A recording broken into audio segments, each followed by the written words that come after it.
Salutations from space. This is your friendly astrolonaut Gemini Brett of morethan.astrology.com. Please sit. Welcome to Tea Time with Sagittarius. Tonight we are drinking a Dragon's Breath chai blended by Zen Dog right here in Seattle, Washington. One for Spirit, for Savannah, for you,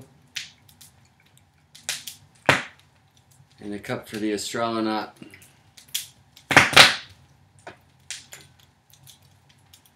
Happy new moon to you.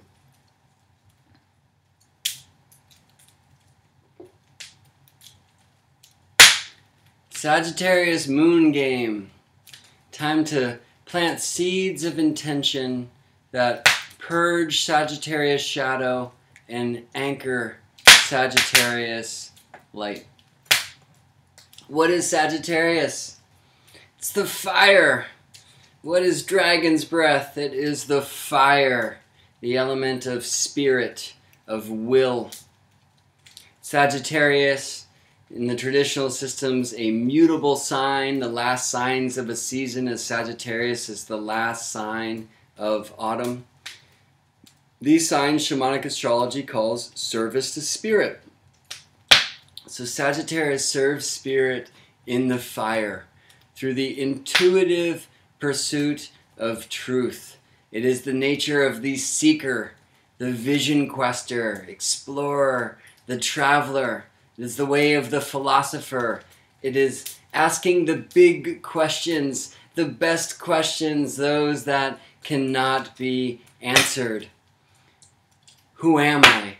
Where do I come from? Where am I going? What is this place? How the hell do I get out of here? Wait, do I even want to? What is God? This is the month to ask those questions, to seek the answers that cannot be found, but the game is in the seeking. So how can we plant seeds of attention that would release any beliefs that would keep us from seeking? How can we plant seeds of intentions to further open the channel to creation so that we can seek, so that we can even find?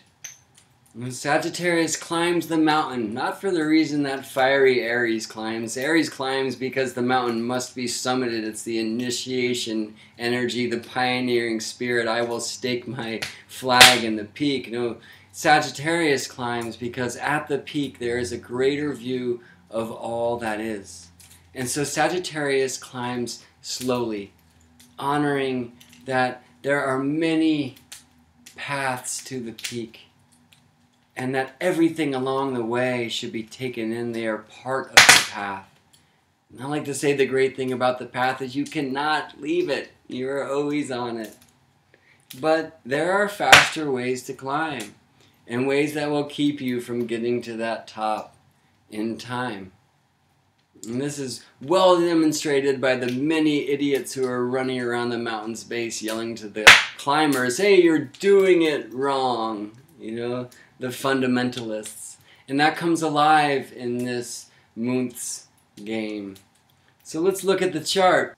Here it is, November 22nd, Saturday, 4:32 a.m. here in Seattle. Sagittarius moon conjuncts on the Sagittarius new moon. The very earliest degree of Sagittarius, 0 degrees and 7 minutes. And it's an active chart. We see a lot of squares shown here by the pink lines. There's Jupiter square Saturn. There's Venus square Neptune. There's Uranus square Pluto. And Mars squaring the nodal axis. So very briefly, if we look at Venus squaring Neptune, I love this aspect. Traditionally, a square aspect is seen as an aspect of tension, conflict to seed resolution. But the MoonGame teaches us that there is a lot of difference between a first quarter moon, which is the waxing square, versus the third quarter moon, the waning square. And Venus, which moves faster than Neptune, it's in alignment of the waning square, which in the MoonGame is the time of wisdom, of integration.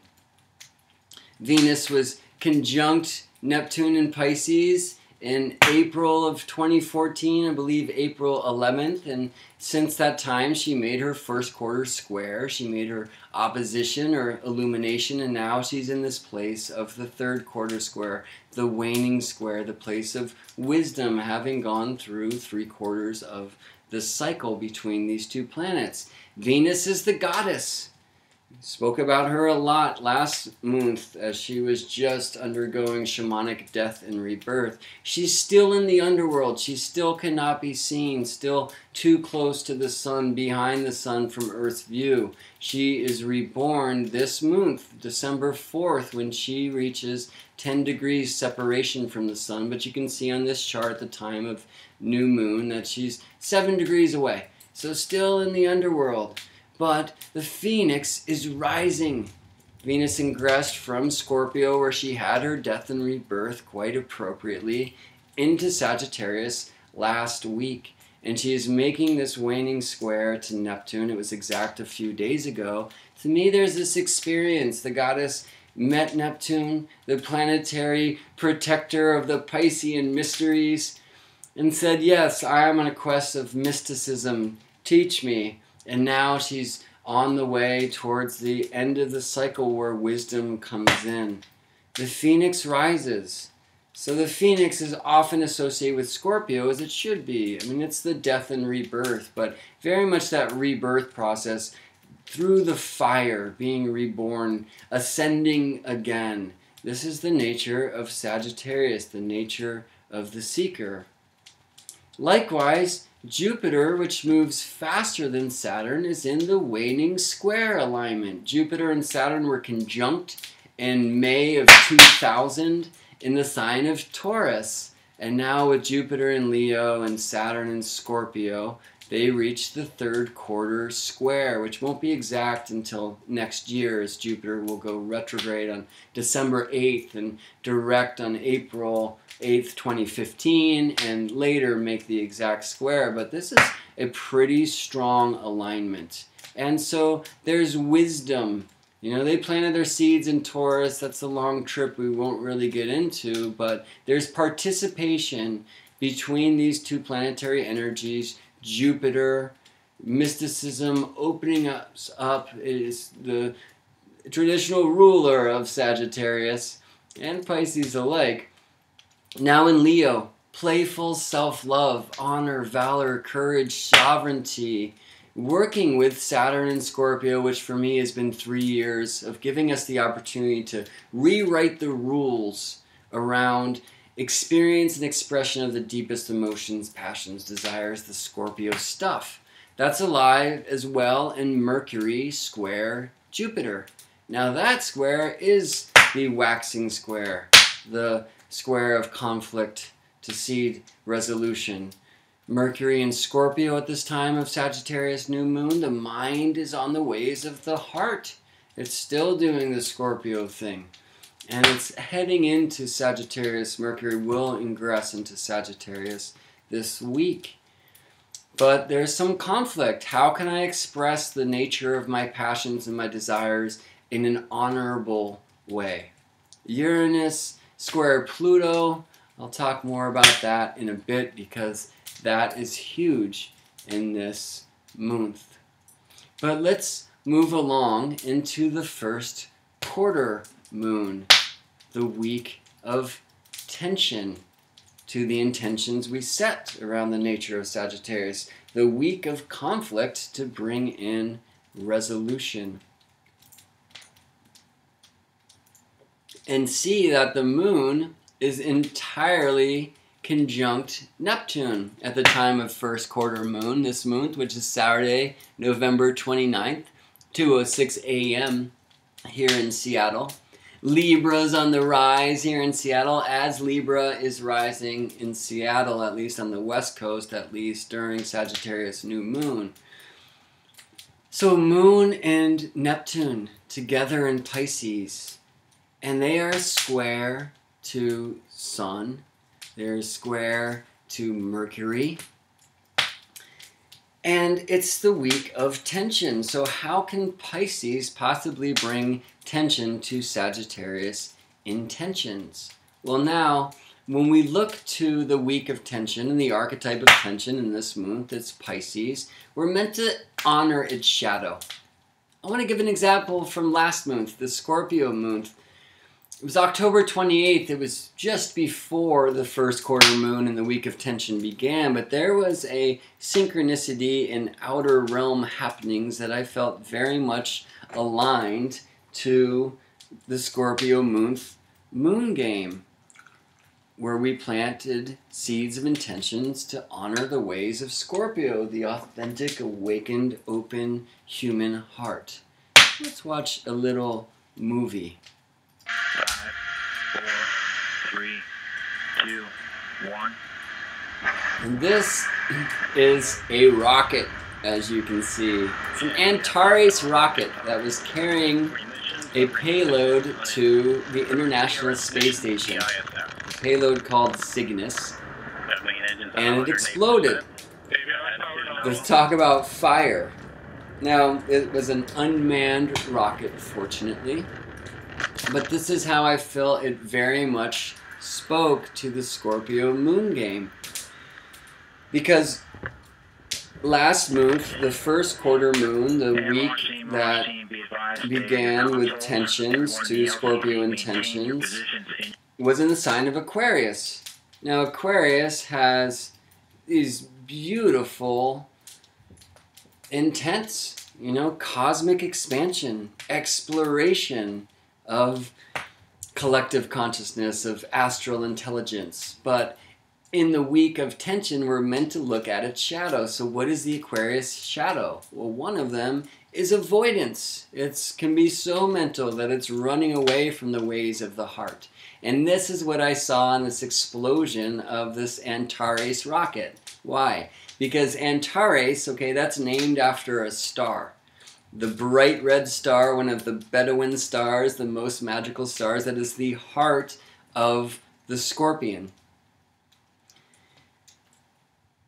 And the rocket, especially the unmanned rocket, this way of technological search of the cosmos, this is Aquarian shadow in some way. And here we had the heart Antares saying, hey, screw you, man. You're not getting away from this thing. Feel. And there was this explosive force.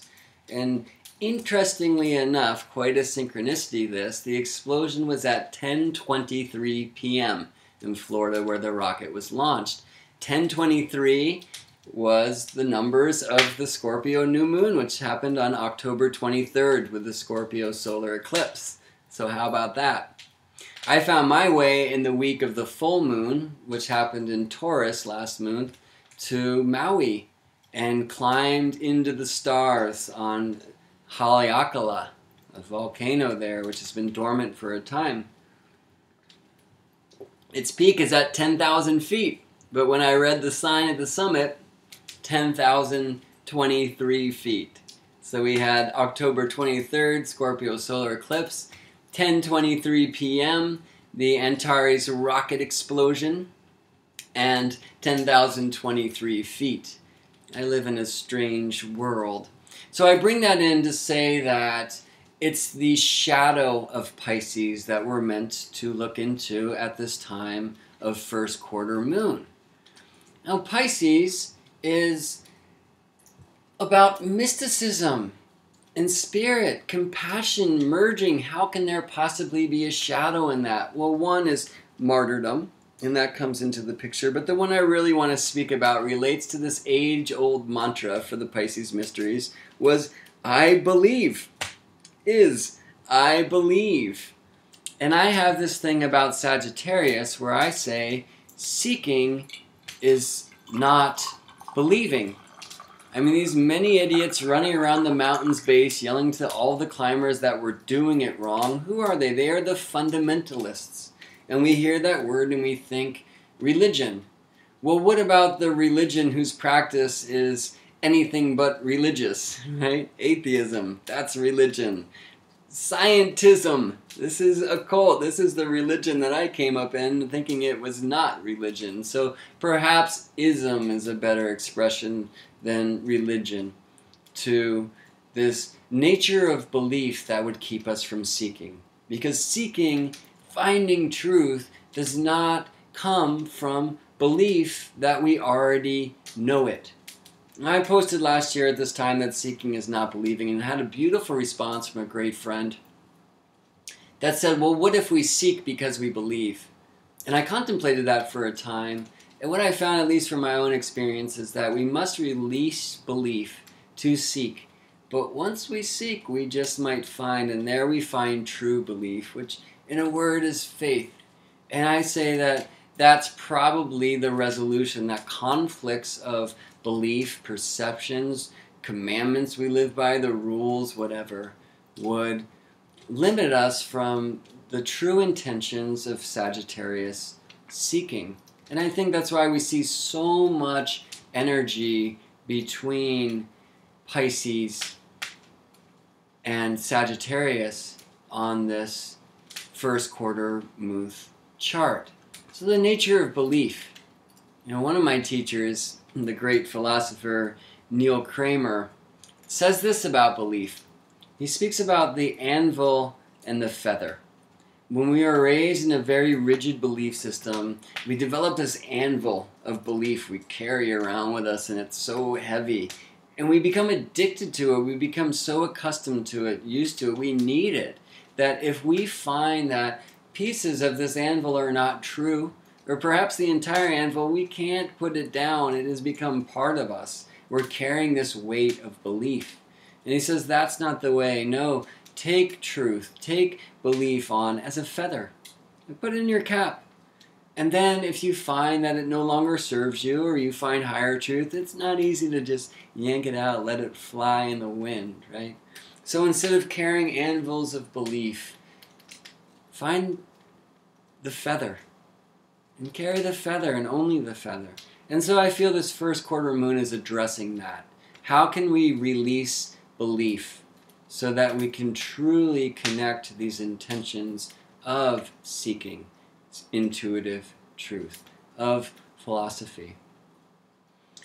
And that brings me into a story of Antares, the heart, and the feather. Now it's said in Egypt that Pharaoh would be mummified for 70 days. Or whoever it is that you would be mummifying. 70 days. And this has to do with Sirius. That's another story. But during the mummification process, all of the organs are removed from the dead. The brain, you probably know, is taken out by this interesting tool through the nasal cavity.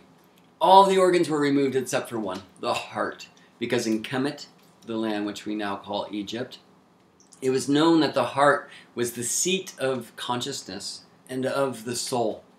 And it was necessary in the Bardo state. So the dead, after mummification, would then go through this process.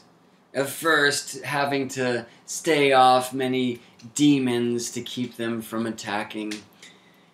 You make it through that, and you enter what's called the time of the 42 negative confessions. And in this time, you address a different netter, which we translate as God or goddess, but really it's a principle by name with a negative confession. For example, I, Brett Hathor, I, Brett, have never harmed a cow. Isis, I, Brett, have never coveted another man's wife. It's like the 10 Commandments plus 32, and it's a pretty strict list. And if you can make it through the 42 negative confessions in authenticity, then you enter into the halls of Osiris, where you are encountered by Anubis, the jackal-headed god of the underworld, who rewards your passage by cutting your heart out and weighing it in the scales against the feather of Ma'at, goddess of truth and wisdom. Thoth is there, the scribe, taking notes, who's been naughty and who's been nice. Now it's said, if the heart is light as the feather, not heavier than, not lighter than, then you ascend into this beautiful eternity of happiness. If the heart is heavier than the feather or lighter than the feather, you are consumed by Amit, a crocodile, hippopotamus, lion beast. And in some versions of the story, then it's lights out. In other versions, you're composted, recycled for another round of the Earth game. Now, I've spoken about this story a lot to Scorpio archetype because that is this awakening heart. And how can we make the heart lighter? Is it by avoiding the ways of the heart, living in total renunciation? And I would say no. In fact, in my own experience, and in the examples of the negative confessions I've given, unfortunately, I'm 0 for 2. But does that mean I will automatically be composted, or is there a chance for me still to ascend? In my experience, the heart gets lighter not by avoiding the ways of passion, but following them. And sometimes following the ways of passion and desire can get us into some trouble and can get us into some wounding and pain, or cause us to wound others.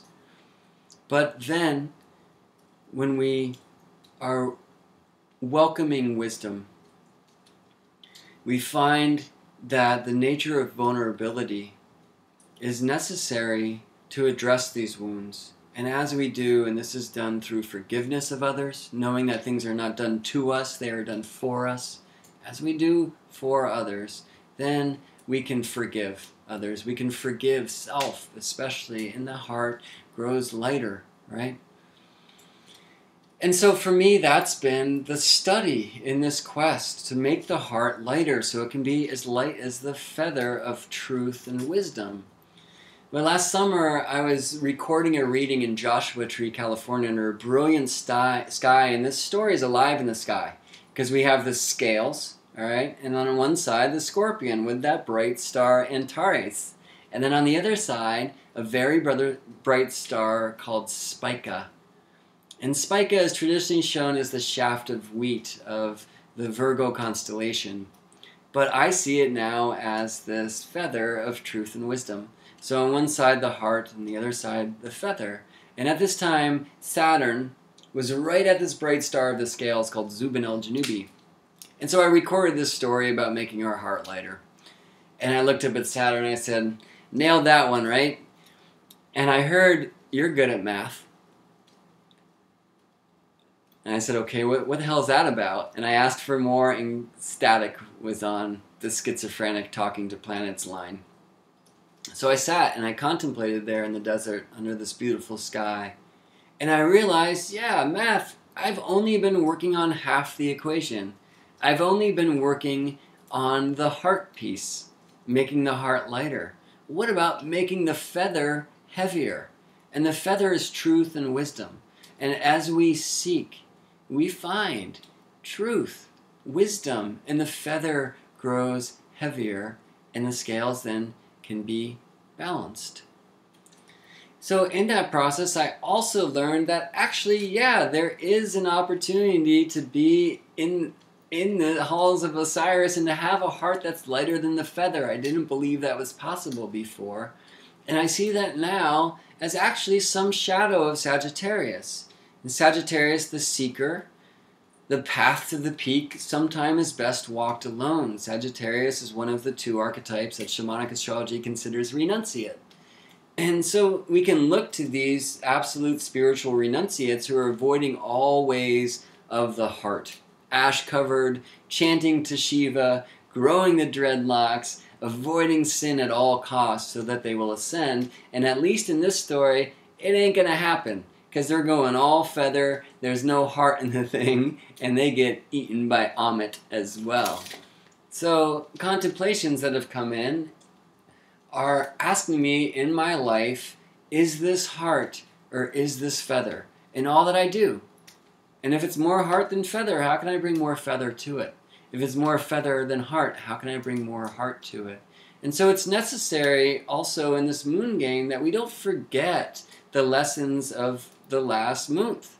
So Scorpio is that heart stuff, and now Sagittarius is very much feather stuff, but they're meant to be balanced. And I would say that this week of tension to the intentions we set, are asking us also to honor the ways of the heart. Pisces is water, compassion, but not only focusing on others' emotions as the healer, as the shoulder to cry on, as the Pisces shadow of martyr, but to know the importance of our own emotional experience so that we're not all feather.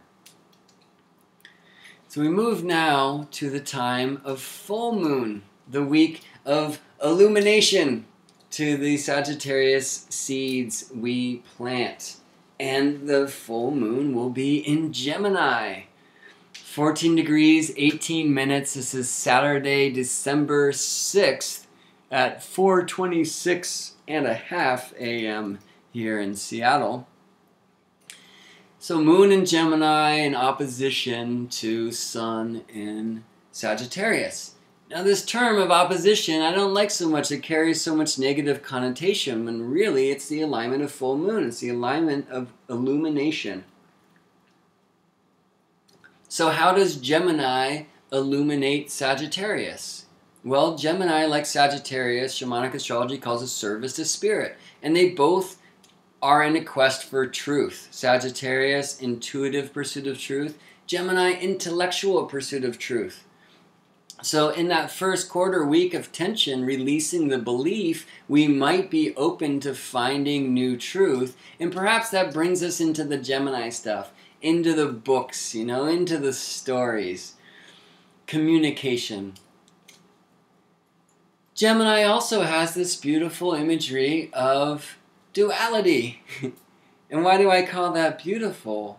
Well, so we hear about the Gemini shadow of being two-faced and schizophrenic and whatnot, okay. But in the light, we honor that duality, yin and yang, is here so we can be separated and find our way back into unity, consciousness, yeah?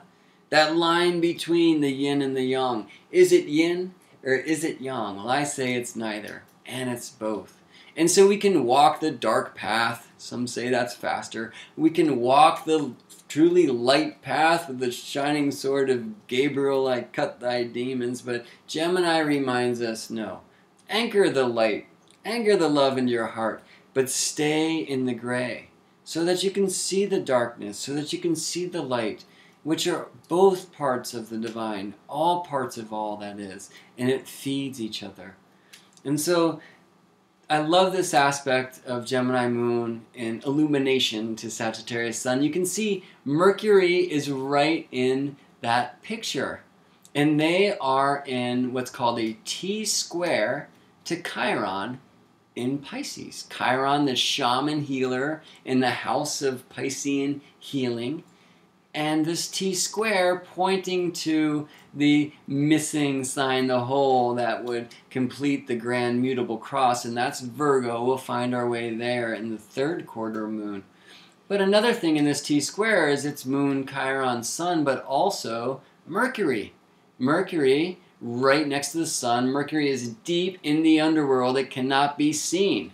Shamanic astrology, we call this the psychopomp stage of Mercury's cycle. Mercury, as a god, one of his gigs was psychopomp. He would take the souls of the dead to their new home below. And he was the only one who could take the living to experience the other realms, both below and above. But it's the Sagittarius mind, intuitive truth, but that's not only available in the rainbow unicorn heavens, but it also asks us to explore the soul, the darkness, the rabbit hole, and whatnot. Venus, however, at this point, is now more than 10 degrees from the sun. The goddess has risen. She has been through her death and rebirth process, and she is rising in the evening sky. She gets 10 degrees from the sun on December 4th this year, at least here on the West Coast. And by this date, December 6th, she's a little higher in the evening sky just after sunset. And throughout the course of this year, she will reach further elongation from the sun and be higher and higher in the evening sky after sunset, the bright light of the goddess shining forth upon us again. And you can see a few other aspects on this chart. One is that Gemini moon is now trine to the North Node. The trine, harmonious participation, the North Node bringing us into the ways of Libra, relationship, harmony, equality, peace. So there is something about this intellectual pursuit of truth, how it connects to the intuitive intentions to connect us to balance and beauty. And we saw Libra rising, at least here in Seattle, at the time of Sagittarius new moon, at the time of the Pisces first quarter moon. But here, with the Gemini full moon, here in Seattle, it's Scorpio rising, right? So don't forget the ways of the heart.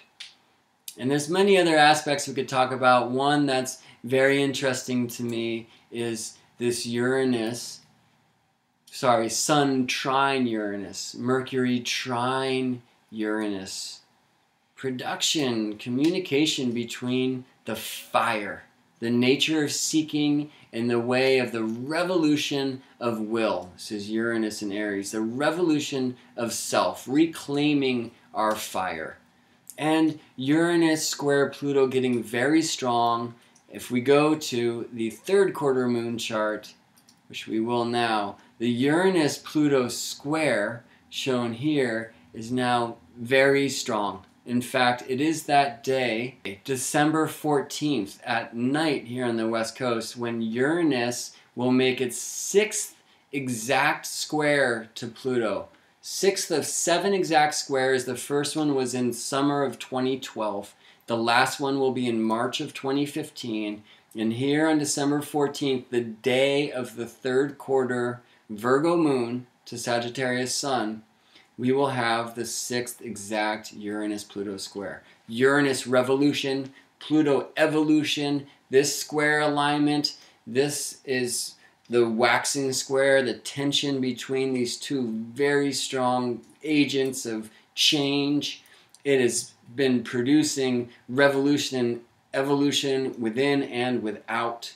Without, we see Ukraine and Gaza and Egypt and all of this madness, Syria, even Occupy here at home. And how can we occupy self? This is Uranus and Aries asking us to have that revolution of our own fire by releasing false structures. This is Pluto and Capricorn. And of course, we'll be speaking much about Capricorn next month. But to wrap up this one, the third quarter moon from Virgo, squaring Sagittarius, Sun, and Mercury. All right, so the seeking nature, we find integration, wisdom from the archetype of Virgo. Ceremonial priestess, virgin priestess, and in constellation stories anyway, that shaft of wheat that I'm now seeing as the feather of truth and wisdom, this bright star Spica. How can Virgo be the place of integration of Sagittarius seeking? Well, there's a few things that Virgo and Sagittarius share. One, they are both service to spirit. Sagittarius as the seeker, the intuitive pursuit of truth, as are Gemini and Pisces service to spirit. But Virgo serves in the earth, the nature of the priestess. And it is about the devotion to our sacred work. So I believe this alignment is speaking about if we can release belief so that we can seek, we will find truth, and that truth might lead us to a better expression of our sacred work in the world. We can integrate that. Virgo is also the earth, so it's saying don't explore into the fire so far that you leave the monkey suit behind. We are in these vessels that have a heart, right? Don't explode like the Antares rocket. Be in the body and plant the roots into the earth. Get your hands in the soil. The tree, it is said, will not reach the heavens until the roots will have tasted the waters of hell. This is a paraphrase of a great Carl Jung statement.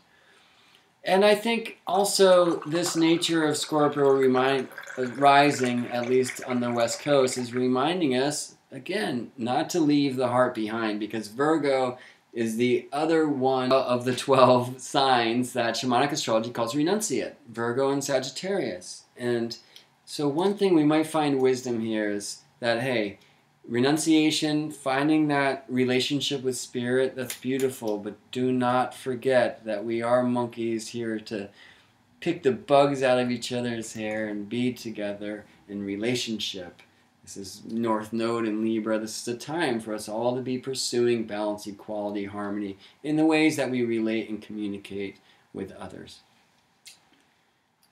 Well, it's my honor to communicate this wild celestial conversation with you others. Thank you so much for watching.